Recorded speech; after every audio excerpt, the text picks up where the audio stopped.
Bapa, kami bersyukur Tuhan karena sore indah ini kami ada di hadirat-Mu. Kami tahu bahwa Tuhan kami tak dapat jalan sendiri. Kami tak mampu Tuhan dengan kekuatan kami sendiri. Tapi kami bersyukur kami punya Tuhan. Kalau Engkau hadir dalam hidup kami tidak perlu takut. Walaupun dunia ini sedang bergoncang dengan keadaan situasi apapun. Tapi kami tahu bahwa kasih Tuhan selalu teguh dan tangguh dalam hidup kami dan tidak pernah berubah. Hamba berdoa Tuhan yang adult sore hari ini dijamah oleh Tuhan. Mungkin ada mereka yang datang dengan beban yang berat, dengan pergumulan-pergumulan berat dalam hidup mereka.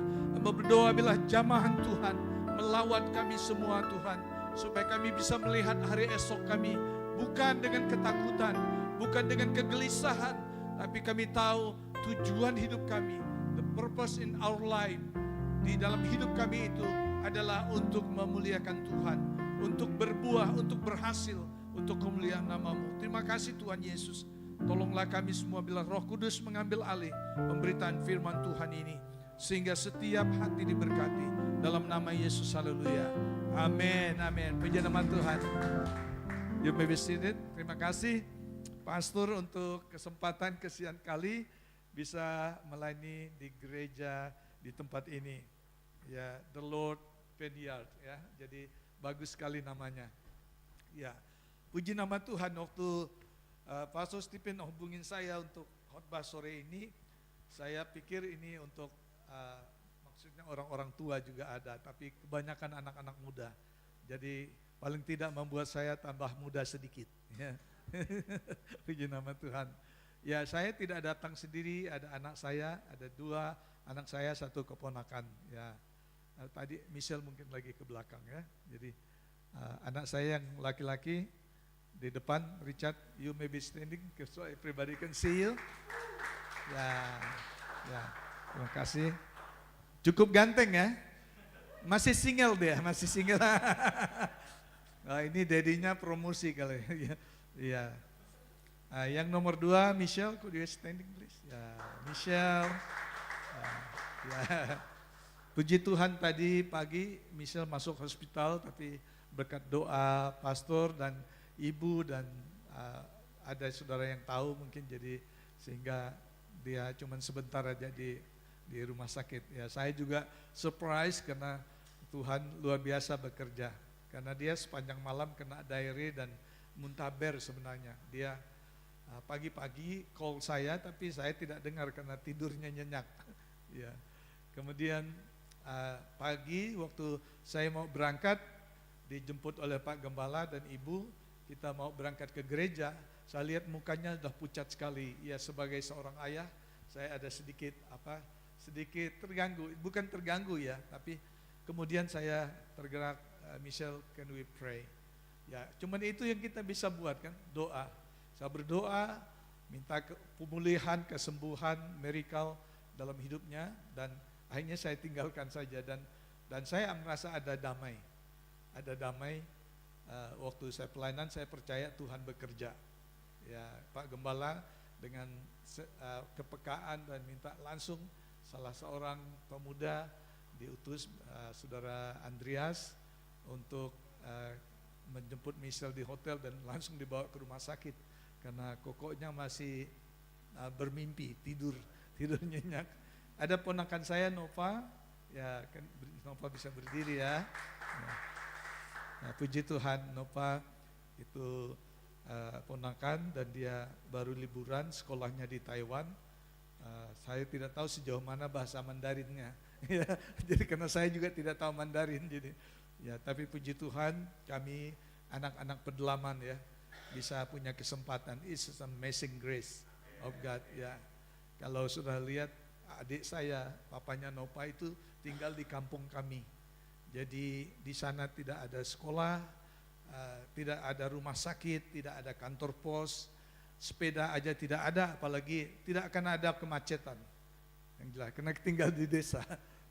Ya, jadi, tapi puji Tuhan anak-anak desa sekarang Tuhan buka jalan bisa keluar. Nah, karena itu semua kena anugerah Tuhan. Jadi kalau Tuhan yang bekerja dalam hidup kita, maka Tuhan akan buat perkara-perkara di luar pikiran kita. Ya, puji nama Tuhan. Karena saya tidak tahu saya khotbah di yang adult, sehingga saya memberikan tema menjadi gereja yang mempersiapkan diri untuk tanda-tanda akhir zaman. Tapi saya percaya kita semua perlu persiapkan diri, bukan cuma orang-orang tua saja, karena kedatangan Tuhan kita tidak ada yang tahu. Ya, tapi kita akan baca Matius pasal 24. Matius 24. Saya hanya membacakan pada bagian ayat yang ke-44 saja. Nanti saudara bisa belajar. Ini sebenarnya khotbah Tuhan Yesus tentang khotbah tentang akhir zaman. Matius pasal 24 ayat 44. Sebab itu hendaklah kamu juga siap sedia, karena Anak Manusia datang pada saat yang tidak kamu duga.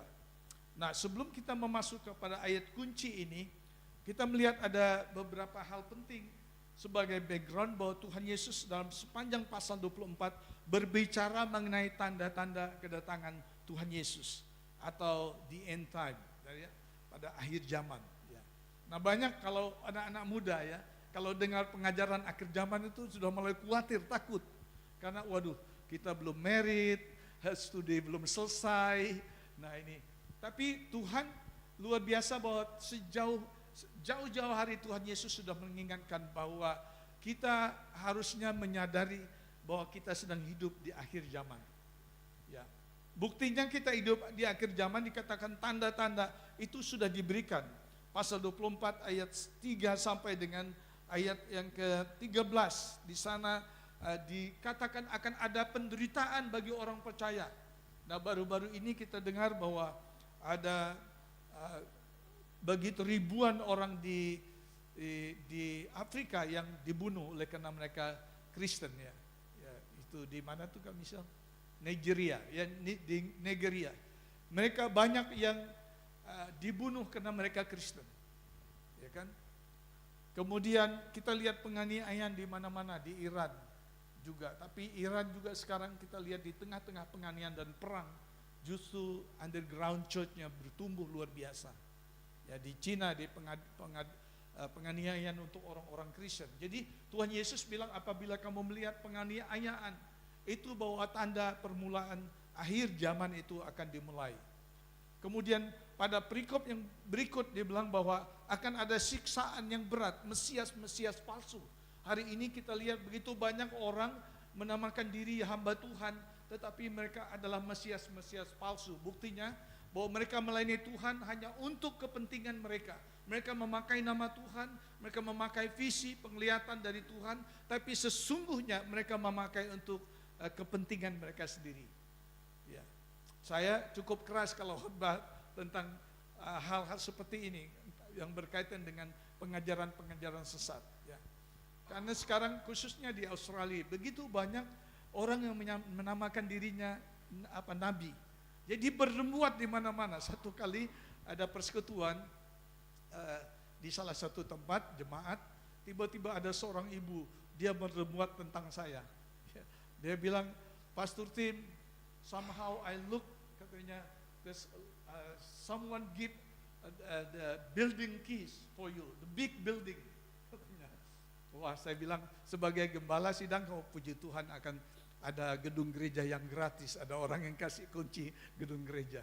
Terus dia bilang ada banyak uang yang akan tercurah ke dalam pelayananmu katanya, sehingga kamu tidak pernah pikir bahwa uang begitu banyak datang ke pelayananmu.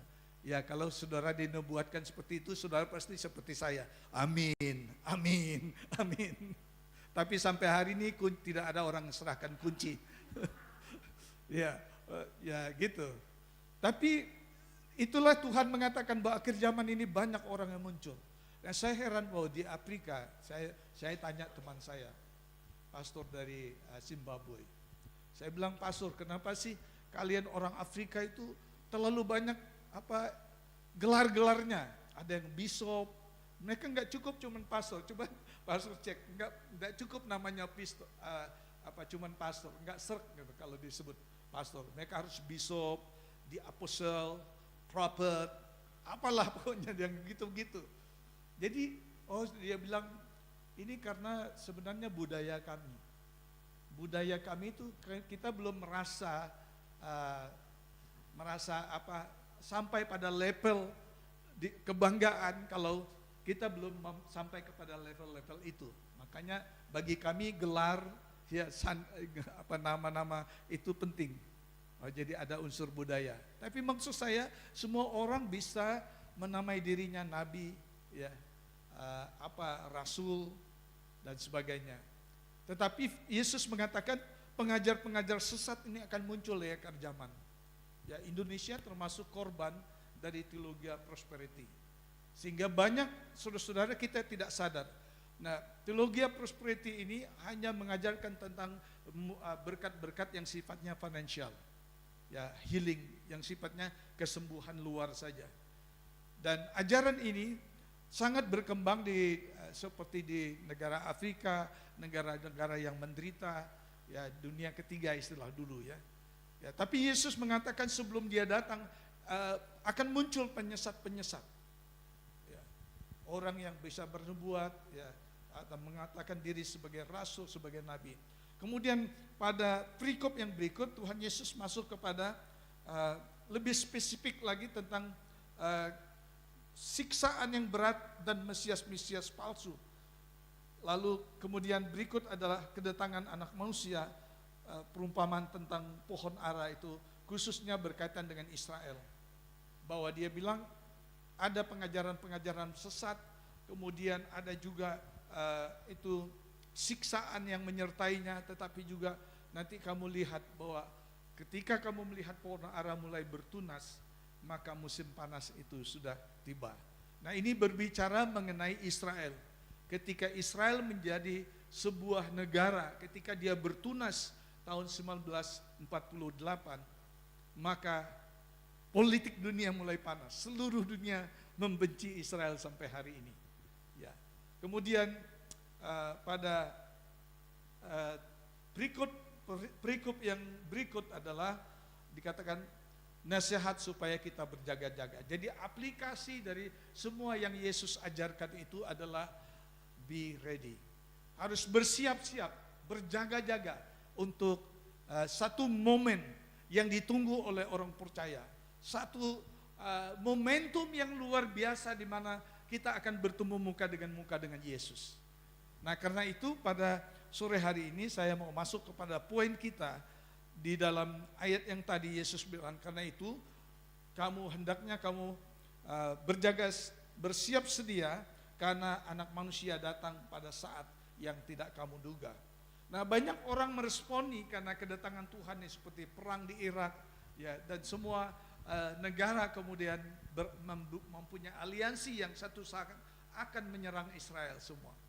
Respon orang-orang percaya banyak yang ketakutan. Belum lama ini sebelum saya berangkat, karena peristiwa perang Teluk ada di media itu.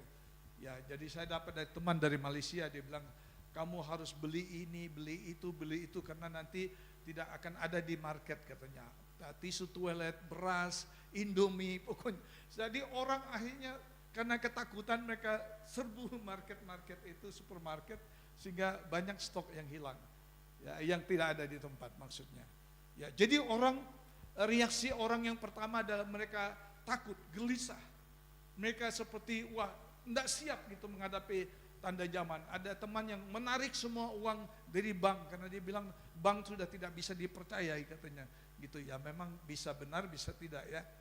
Tapi karena ketakutan jadi reaksi. Nah, anak-anak muda bereaksi seperti hal yang sama. Jadi dua, ada reaksi generasi muda. Yang pertama terlalu cuek, yang kedua adalah takut. Takut untuk bermimpi karena kedatangan Tuhan sudah sangat dekat. Jadi mereka beranggap bahwa the second coming of Christ itu membuat mereka takut bermimpi. Mereka takut membuat sebuah mimpi-mimpi besar dalam hidup mereka karena mereka pikir toh Tuhan mau datang. Nah, tapi firman Tuhan katakan yes, you have be ready. Kita harus siap sedia.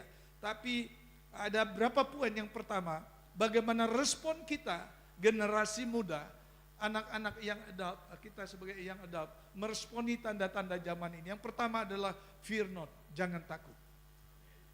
Anda jangan takut karena ada perang di sana sini lalu Anda menghentikan mimpi-mimpimu. untuk mencapaikan sebuah tujuan di mana Allah ingin menjadi engkau menjadi sesuatu di masa yang akan datang. Jadi meskipun ada tanda-tanda zaman seperti sekarang, justru kita sebagai young adult, kita harus berpacu melihat peluang ini. Karena di setiap momen, di setiap kesulitan itu selalu ada berkat tersedia di sana. Ada momen di sana. Saya melihat itu banyak sekali. Ya, bukan kita istilahnya ada orang yang beruntung di antara penderitaan orang lain. Ya itu tidak bisa kita pungkari. Di tengah-tengah krisis ekonomi ada orang yang bisa kaya mendadak, ya kan? Di tengah tidak ada opportunity, ada orang yang tiba-tiba sukses. Ya. Jadi saya mendorong adik-adik sekalian supaya jangan stop untuk bermimpi hal-hal yang besar. Karena Tuhan bilang, fear not, jangan takut. Kata jangan takut itu sekitar 362 kali dalam Alkitab. Artinya satu tahun ada 362 hari. Artinya Tuhan Yesus setiap hari berkata, jangan takut, fear not. Jangan takut mengembangkan mimpi-mimpi saudara. Jangan takut bercita-cita. Ya, menjadi seorang businessman yang berhasil. Menjadi seorang motivator, seorang psikolog, seorang dokter, seorang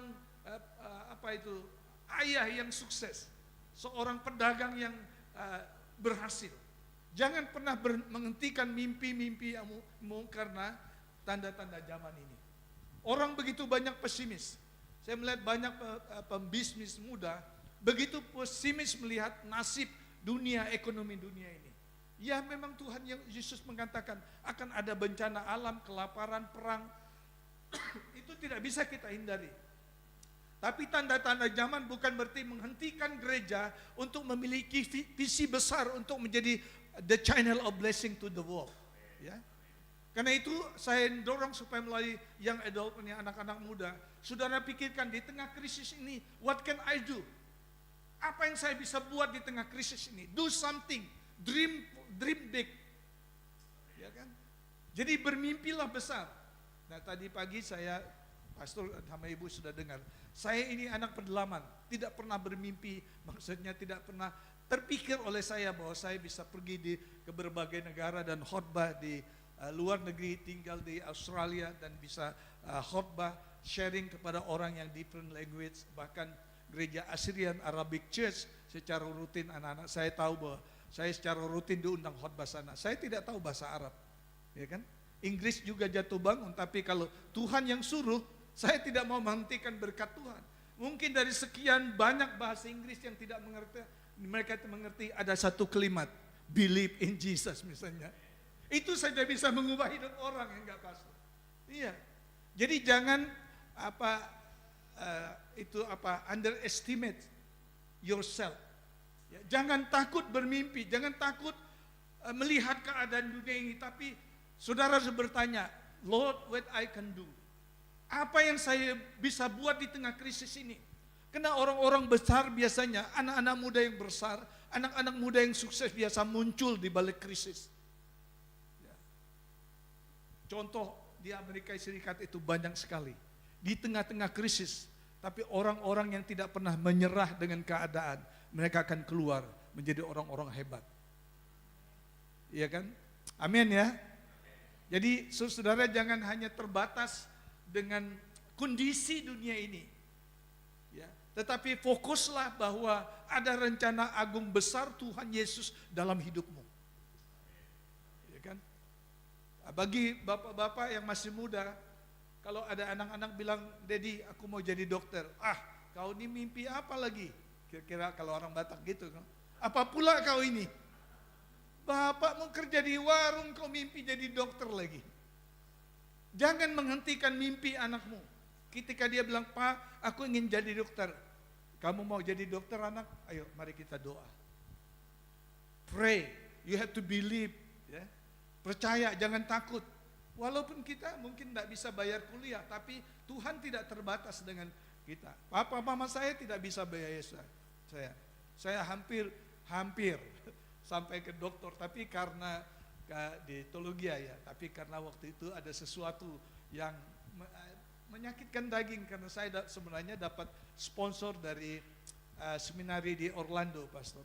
Jadi dekannya itu sudah bawa saya, nanti Pak Sutim tinggal di sini dan ambil S3 waktu itu. Nah, saya sudah senang sekali. Wah, saya bisa, belum umur 40 tahun, my dream is become a doctor in theology. Ya, waktu itu kan. Tetapi tiba-tiba waktu mau pulang ke Indonesia, rektor bilang, Pak Sutim, dia bilang, sorry, kan kamu paling muda dari semua dosen yang ada. Waktu itu sengaja di salah satu STT Jakarta. Saya akan tawarkan dia sesuai yang dijatahkan dari Orlando buat mereka, karena mereka senior. Indonesia kan begitu Pak, yang anak muda nggak boleh. Oke, saya bilang, saya dengan relanya yang beasiswa itu, oke, yang penting ada seorang yang berangkat ke Orlando Seminari untuk ambil S3. Ditanyalah para Phuket itu, ya, pembantu rektor ya, siapa yang mau, ini ada beasiswa dan segala macam. Singkat cerita, tidak ada yang mau, semua karena bahasa Inggris. Saya juga nggak bisa bahasa Inggris, tapi saya orangnya nekat. Ya, benar saudara. Ya, saya nekat, kalau saya nggak bisa ya bukan salah saya, kenapa Yesus kasih saya kesempatan itu, gitu aja kan. Ya, jadi oke. Jadi jangan menghalangi mimpi saudara untuk mencapai sesuatu yang Tuhan siapkan. Ya kan? Tapi hal yang selalu diingat, Tuhan Yesus bilang, fear not, jangan takut. Mengapa banyak anak-anak muda tidak mencapai maksimal dalam tujuan Allah dalam hidup mereka, dalam karir mereka? Karena mereka sudah dipenuhi dengan mentalitas dunia ini yang penuh dengan kekhawatiran, takut, ya, pertimbangan dunia. Ya. Tetapi sebenarnya saudara harus memiliki suatu kingdom mindset. Ya. Kingdom mindset itu artinya, ya, bagi saya itu mustahil, bagi saya itu sulit, bagi saya sukar dengan kondisi dunia seperti sekarang. Tapi kingdom mindset artinya, bagi Tuhan hal itu tidak sukar. Jadi yang menghalangi adik-adik, menghalangi kita sebenarnya untuk mencapai maksimal tujuan Allah dalam hidup kita, bukan karena Tuhan, bukan tidak ada opportunity, tapi your mindset, pola pikir kita. Karena kita selalu berpikir, orang tua saya tidak cukup kaya, saya tidak punya peluang, saya tidak cukup pintar dan segala macam. Yang kita lihat belajar dari Einstein ya. Einstein itu dikeluarkan dari sekolahnya, saudara baca sendiri ya, supaya enggak waktunya lama. Sekolahnya mengeluarkan dia karena dia dianggap idiot, iya kan? Tapi waktu mamanya buka bahwa kami tidak mampu lagi mendidik anakmu, ya, karena dia tidak mampu menerima pelajaran di sekolah. Ya, tapi mamanya waktu buka itu, mamanya memiliki kingdom mindset sebagai orang percaya. Lalu mamanya bilang apa? Mamanya bukan berbohong, tapi mamanya tidak mau menghentikan mimpi seorang Einstein. Dia bilang, nak, kesini ada surat dari sekolah. Karena kamu anak yang kreatif, you are genius boy. Jadi guru-guru mengatakan mereka menyerahkan kepada mama dan papa, mami dan daddy, untuk mengajar kamu. Karena guru-guru itu kewalahan mengajar kamu. Padahal itu atas surat itu keluarkan Einstein karena dianggap bodoh. Jadi akhirnya oke, mam. Setiap hari mamanya duduk bergantian dengan papanya. Setiap hari homeschool. Dan sudah tahu ceritanya kan, dia menjadi orang yang sangat jenius. Coba kalau mamanya berkata, aduh Tuhan, nasib, kenapa saya melahirkan anak yang tak berguna? Memang betul-betul dia tidak berguna. Tapi waktu mamanya melihat ada suatu pintu yang sangat tertutup, tapi dia memandang kepada Tuhan, bahwa kalau dunia menutup pintu, Tuhan akan membuka pintu lain. Ya. Sehingga mamanya memiliki mindset sebagai seorang anak Tuhan. Dia bilang tidak, dia bukan bodoh, dia hanya seorang yang berbakat, tapi gurunya tidak tahu cara menghandle-nya. Ya kan? Jadi kalau saudara mengalami begitu banyak seperti pintu-pintu tertutup, melihat tanda-tanda zaman yang menakutkan, Tuhan Yesus bilang, jangan takut. Never give up, fear not. Ya. Karena ada Tuhan yang beserta kamu. Yang kedua adalah have faith in Jesus Christ. Memiliki iman kepada Yesus. Karena orang yang memiliki masa depan, orang yang bisa breakthrough dalam hidup mereka, bukan berarti orang yang tidak punya masalah, bukan berarti orang yang tidak punya tantangan, tapi orang yang selalu mengandalkan Tuhan dalam hidupnya. Terakhir saudara, saya ingin, dulu kan saya pikir nih orang-orang kayak bintang film seperti pokoknya sudah bintang film di Hollywood. Ternyata di masa-masa tua mereka baru saya tahu orang-orang itu adalah orang-orang yang takut akan Tuhan. Luar biasa. Berapa tokoh-tokoh Hollywood yang kebanggaan saudara, coba saudara lihat. Ternyata beyond their successful, ya itu karena mereka believe in Jesus Christ. They have faith in Christ. Ya. Karena itu Tuhan Yesus akan mengatakan, kalau kamu percaya kepada perkataan-perkataku, maka tidak ada yang mustahil bagi Tuhan. Dan tidak mustahil bagi orang percaya. If you believe. Jadi hal yang kedua adalah your belief system. Sistem percaya kita, sistem iman kita itu harus dibenahi. Makanya tadi dibilang pada zaman Nuh itu kan, pada perikop yang kita baca itu. Pada zaman Nuh orang kawin mengawin, ya segala macam orang hanya fokus kepada kesenangan dunia ini. Dan mereka mengabaikan mereka punya iman kepada Tuhan. Sampai Nuh masuk bahtera.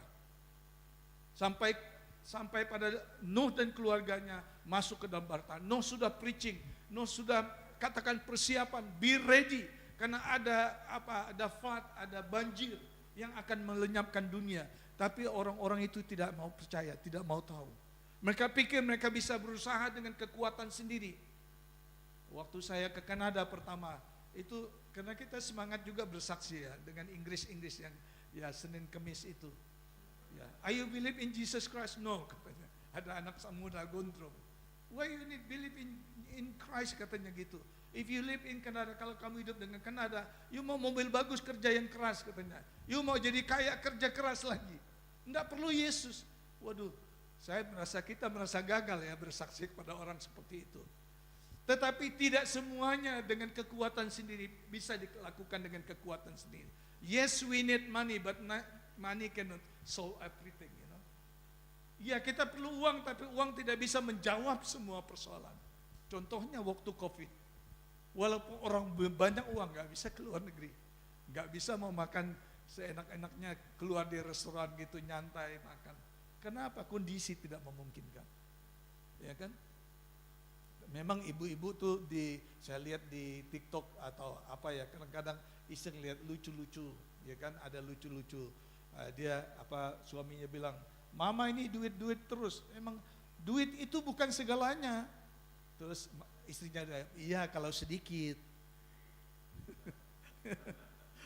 Terus suaminya sok rohani, "Duit tidak akan dibawa mati." Ya memang tidak, kata istrinya. Duit itu kan dipakai waktu hidup. Ya, kalah lagi suaminya. Saya bilang, bapak-bapak kita nggak bisa menang lawan ibu-ibu, percayalah. Tuhan aja mereka protes kan. Sorry ya ibu-ibu ya. Buktinya mereka protes Tuhan. Alisnya sudah bagus, naik ke atas, melengkung ke atas. Dia nggak suka, dia gunting, dia cukur, dia bikin rata, diganti tato. Ya kan? Hidungnya sudah cukup bagus, tidak puas lagi dengan hidung itu, harus dipermak sedikit. Jadi dengan kata lain dia protes Tuhan, kurang bagus Tuhan bagian ini. Jadi bapak-bapak yang baru menikah jangan kecewa. Itulah hebatnya ibu-ibu itu. Tuhan aja mereka protes, tapi tidak ada di sini ya. Ya.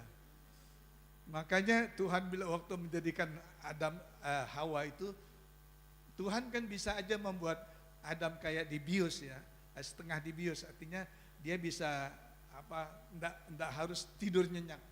Tapi Tuhan suruh dia tidur nyenyak, karena kalau dia tidak tidur nyenyak, dia akan protes. Tuhan kalau boleh jangan yang begini, jangan begitu.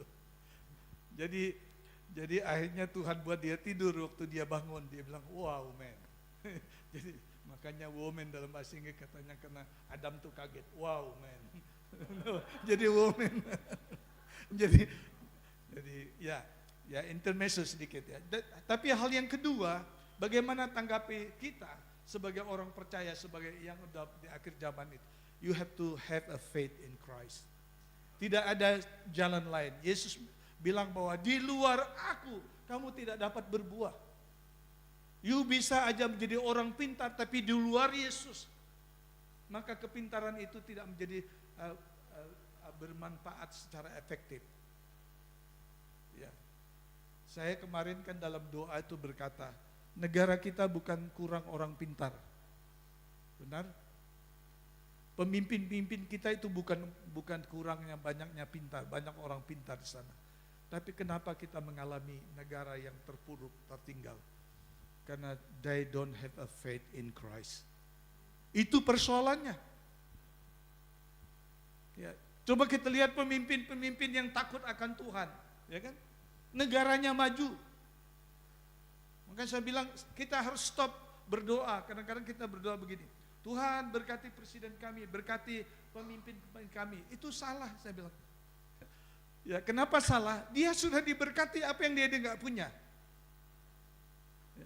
Kalau kita berdoa buat pemimpin, Tuhan berikan kami seorang leader yang takut akan Tuhan, yang punya iman. Ya. Karena kalau dia takut akan Tuhan, dia akan takut korupsi. Dia akan takut menindas rakyatnya. Ya, itu fakta. Ya kan? Nah, saudara kasih dalam Tuhan Yesus. Jadi mari letakkan iman yang menguat. Akhir zaman ini akan berguru, goncang dunia ini. Goncangan ekonomi, perang antar bangsa. Itu Tuhan sudah kasih tahu.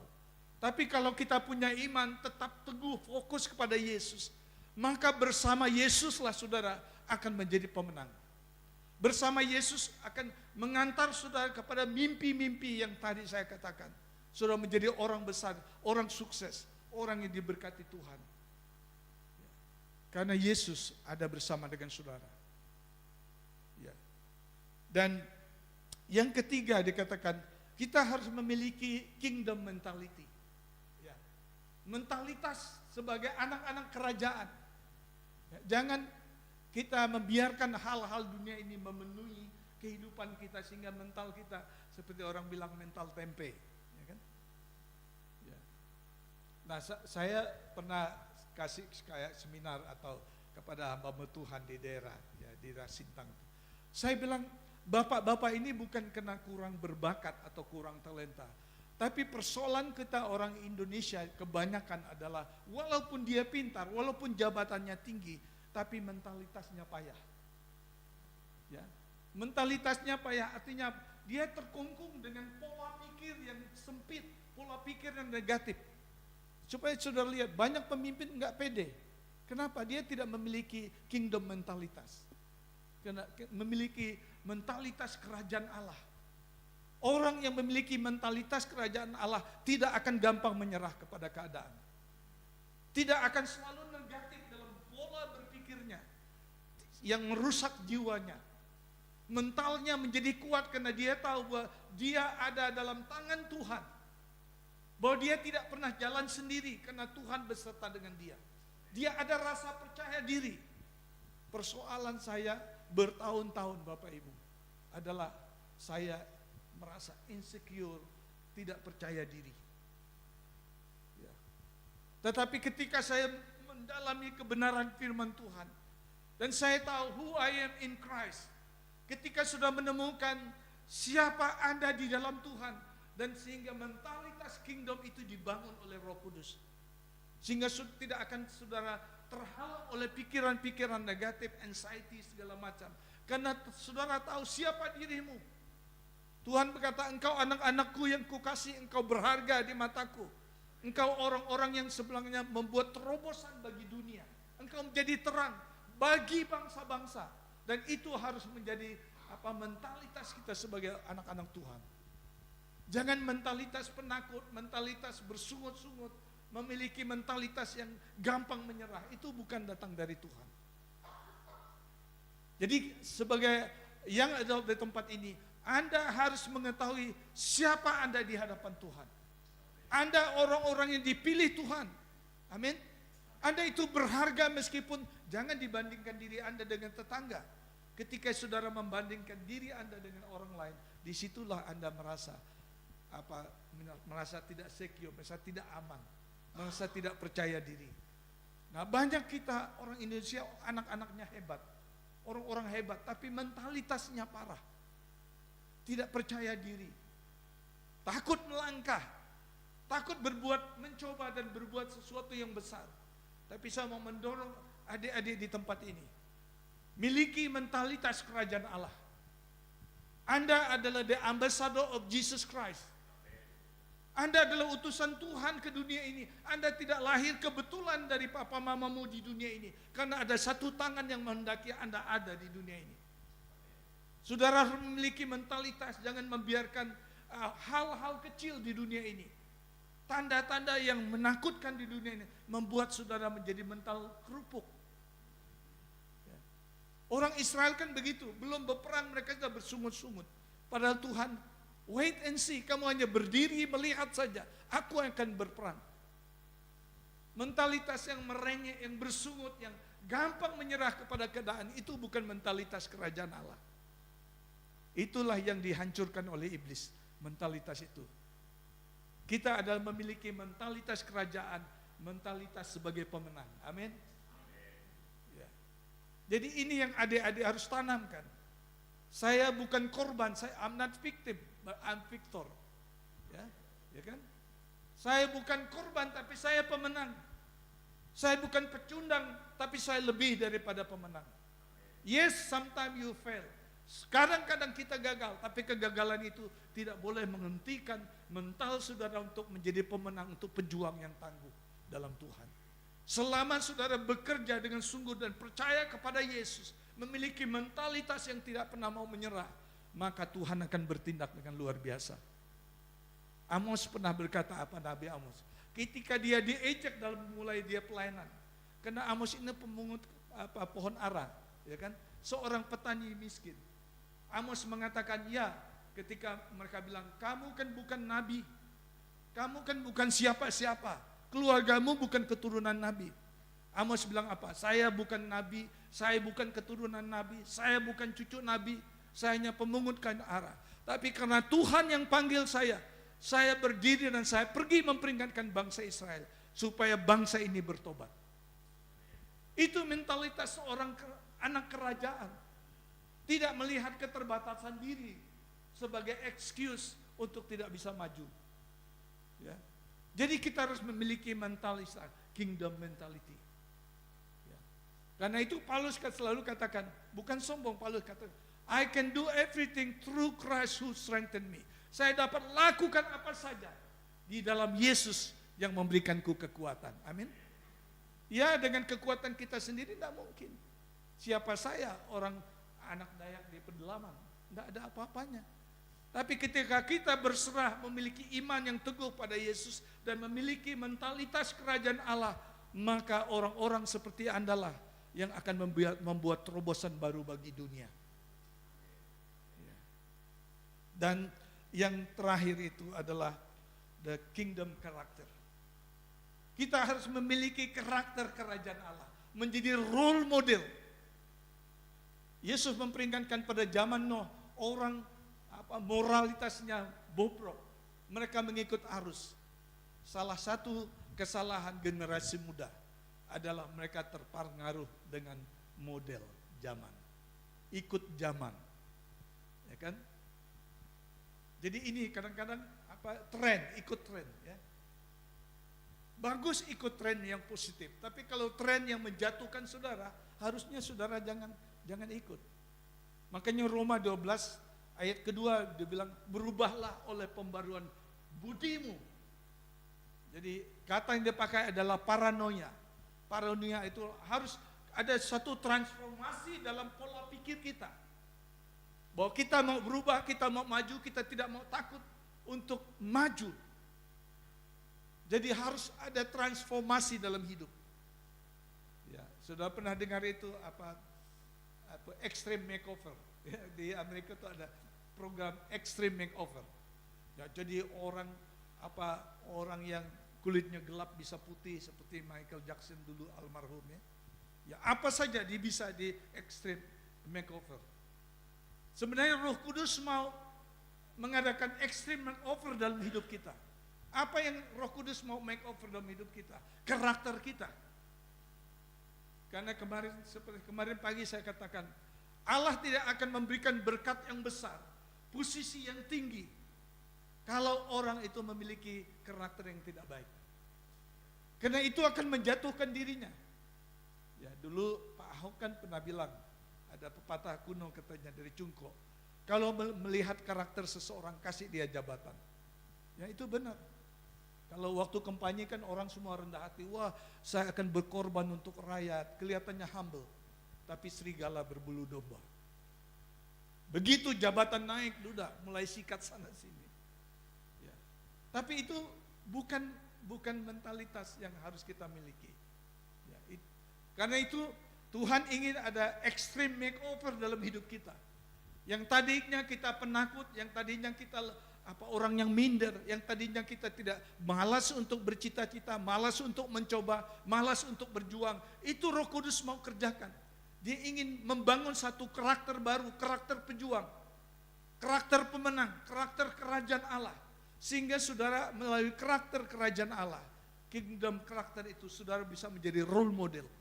Bukan saudara yang diubah oleh dunia, tapi saudara yang mengubah dunia. Tapi generasi sekarang kan mereka yang diubah oleh dunia, ya ikut arus saja lah. Saya kadang-kadang protes saudara. Di Facebook tuh saya vokal saya. Kadang-kadang ibu muda ikut model ya.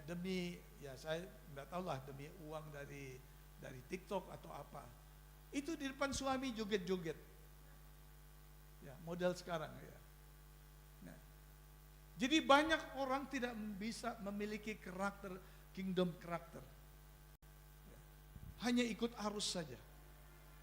Maka kemarin juga saya bilang, ada orang mengatakan, masa depan Anda ditentukan dengan siapa Anda duduk. Kalau Anda duduk di antara 4 pejudi, maka yang kelima adalah Anda. Kalau Anda duduk di antara 4 pemabuk, maka Anda calon pemabuk yang kelima. Tapi kalau sudah duduk dengan orang-orang yang businessman yang berhasil, maka Anda akan menjadi the next businessman. Kalau Anda duduk dengan orang-orang berhikmat, orang-orang yang beriman, maka Anda adalah the next righteous person. Jadi pilihan itu ada pada kita menentukan. Ya dunia memang sedang bergelora, tapi kita harus memilihkan pilihan kita. Saya tidak akan tergoda oleh arus dunia. Saya harus memiliki karakter Kristus supaya bukan dunia yang mengubah saya, tapi saya akan membawa transformasi bagi dunia ini. Tapi transformasi itu harus mulai dari diri saya. Kalau saya ingin melihat Tuhan mempercayakan perkara yang besar dalam hidup saya harus membenahi karakter saya. Saya harus membenahi sifat apa yang harus saya tinggalkan, apa yang harus saya buang dari hidup saya, dan apa yang harus saya bangun. Nah, karena itu biarlah firman Tuhan sore hari ini membuat saudara tambah semangat di akhir zaman ini. Jangan melempar keputusasaan. Ya kita menghadapi krisis. Dunia sedang menghadapi krisis. Itu fakta. Tetapi sebagai anak-anak Tuhan, mari kita jangan pernah fokus dengan kondisi dunia ini. Bermimpilah hal-hal yang besar. Believe in Christ. Memiliki mentalitas kingdom kerajaan Allah. Dan memiliki karakter kerajaan Allah. Supaya Anda bisa melihat bahwa apa istilah lebih daripada pemenang itu terjadi.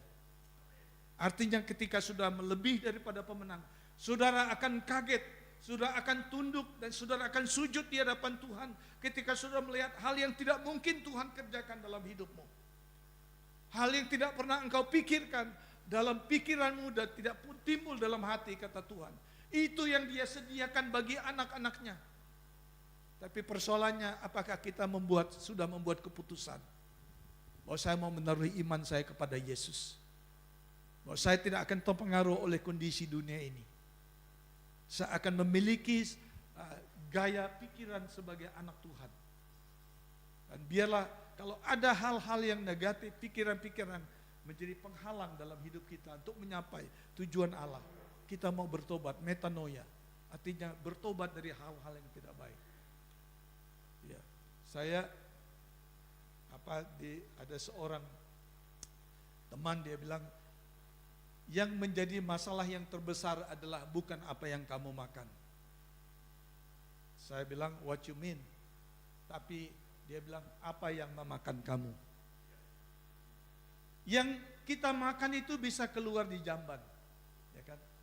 Kolesterol bisa diminimas dengan minuman. Tapi apa yang memakan saudara? Negative thinking, kekhawatiran, persungutan, dendam, tidak bisa mengampuni, kebencian, ketakutan. Itu yang memakan saudara di dalam. Jadi dia bilang bukan apa yang kita makan sebenarnya jadi persoalan, tapi apa yang memakan kita.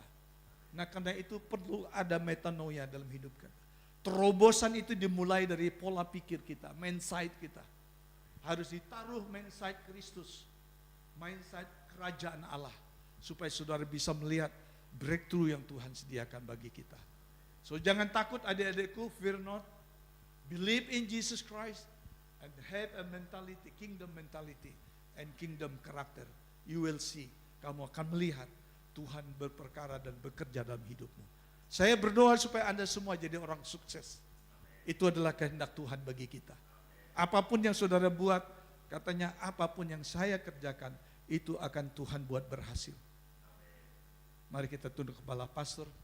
Come forward, hallelujah. You can pray for us.